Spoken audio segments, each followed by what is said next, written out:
So we're back at the platform of Expo for the workshops on the countries. After the United Kingdom, I have the pleasure to introduce the president of the association, Moroccan Association, which is an interprofessional organization of vapors. Welcome, Mohamed. And before we're going to talk about the situation in Morocco and in Tunisia, we're going to look at the small video on the state of affairs.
So we're back.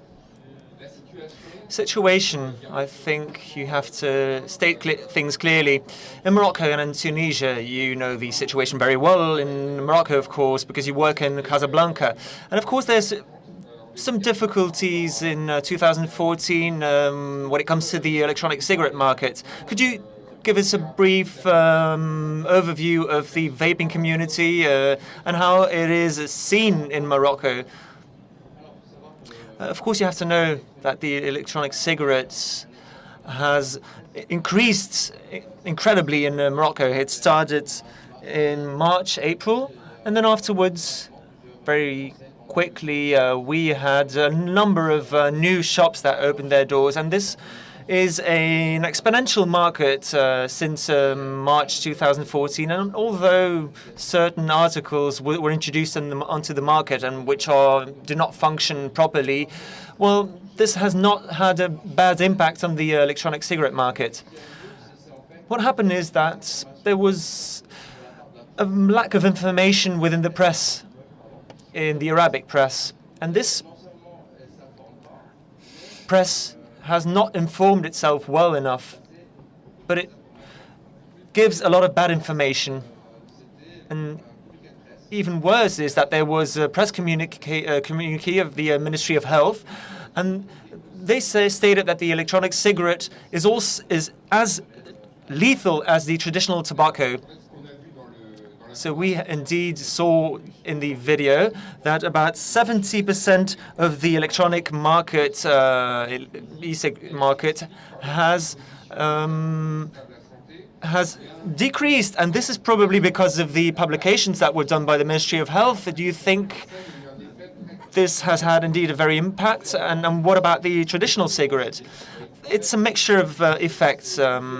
There's a lot of things that happened in Morocco on a very short time of so in January, a lot of articles were published in the press stating that the electronic cigarette is as lethal as the regular cigarette, and then afterwards there was a press release,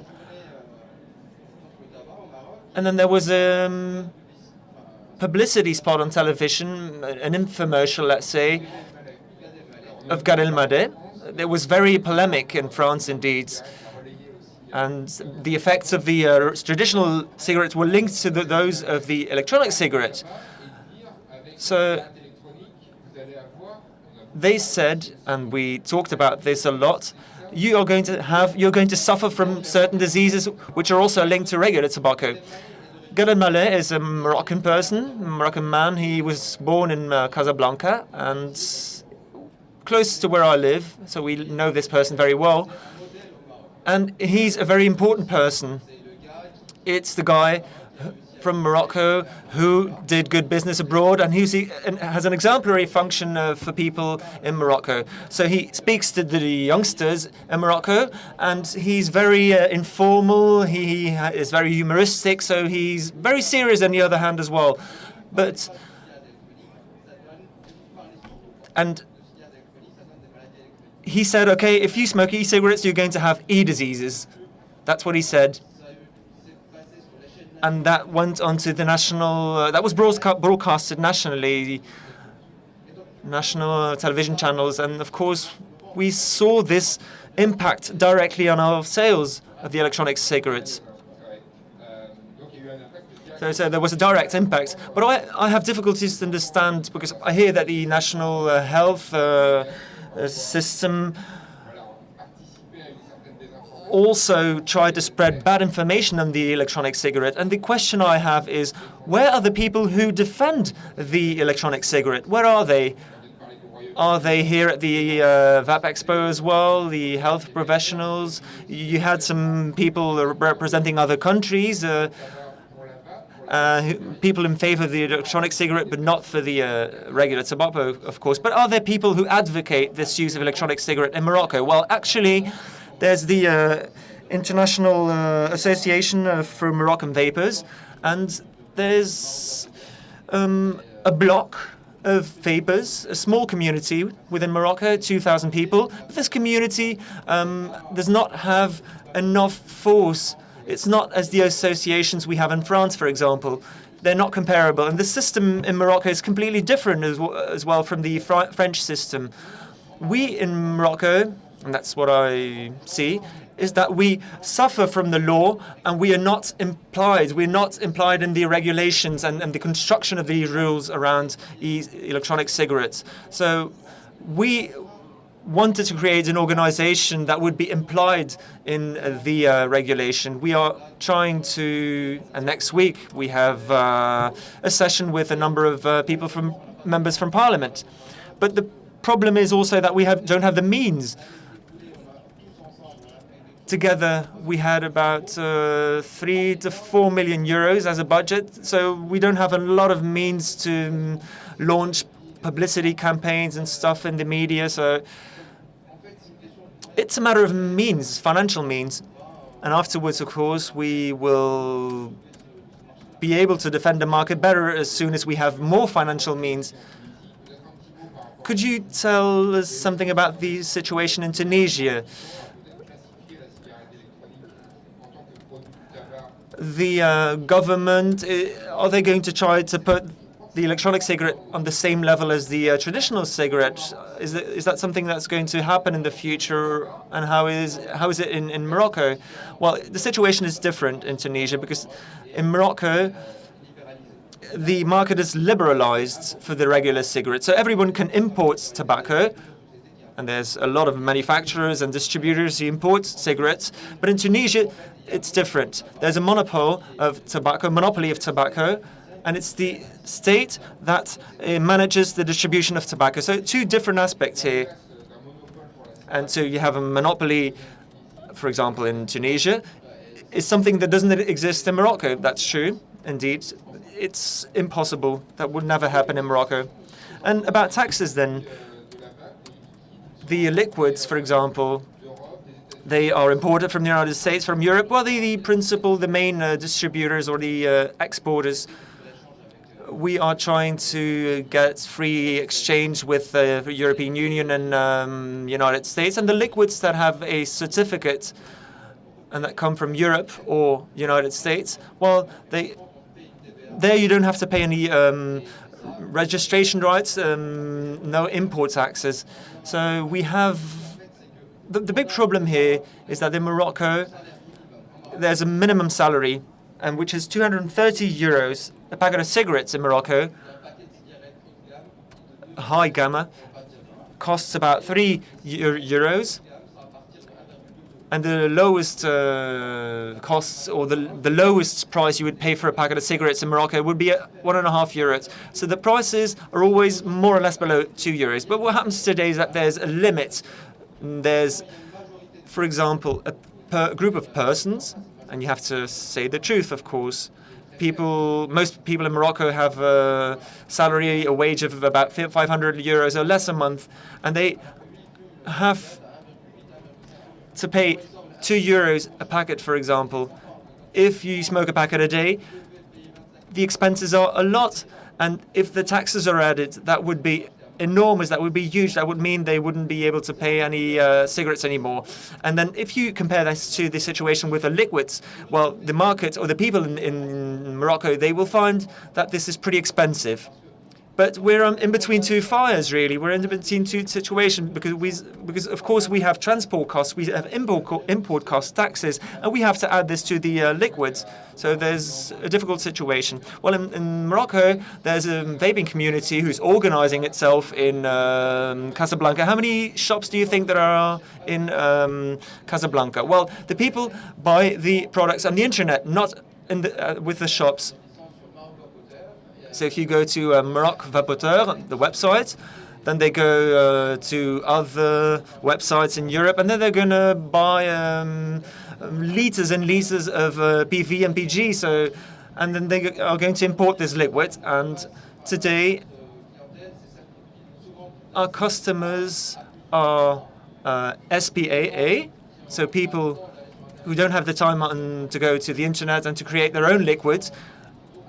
And they're well informed by own research. For example, they read the report of the FDTT, and so there's only a small group of persons who do that. So we are a small group of people.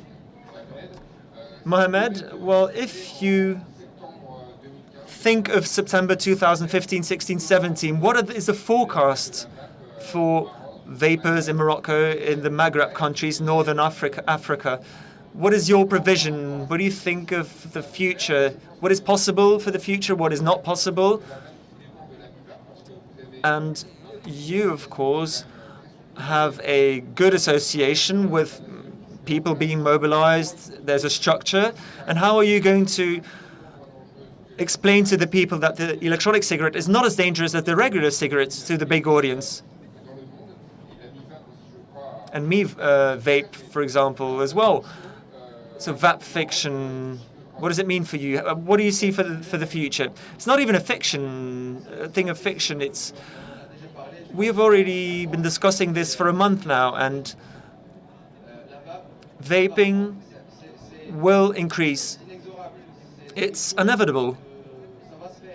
It is something which is going to happen in the future. But are we going to be the player in this? And we're not sure. Maybe there will be somebody else, another community surging in the next 4 years or next couple of years. So what I would like to wish is that there's a small history, a personal history. I'm a marketeer. I'm from the marketing, trading world. And I was very stressed. I smoked about 2 packets a day. And today, I had at a certain day, I had a stroke. I was transported to the hospital. I was 31 years old. Just imagine. I stopped smoking. So I stopped smoking about 1.5 years ago. I started sleeping well. Didn't have any health problems. And, well, lately there's not a lot of work in Morocco, so this might have contributed to the fact that I'm sleeping well as well. So it allows you to live better, the e-cigarette. So what happens, even if the bad information is spread, maybe it's going to take a little longer to inform the people well, but at one day it's going to happen. And before, communication was difficult in Morocco because there were not a lot of means of communication, but today with the social media and stuff, it's going to evolve quickly.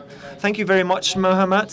And I would like to invite all the actors around or here at the Expo to talk about the vaping community in the Northern African countries.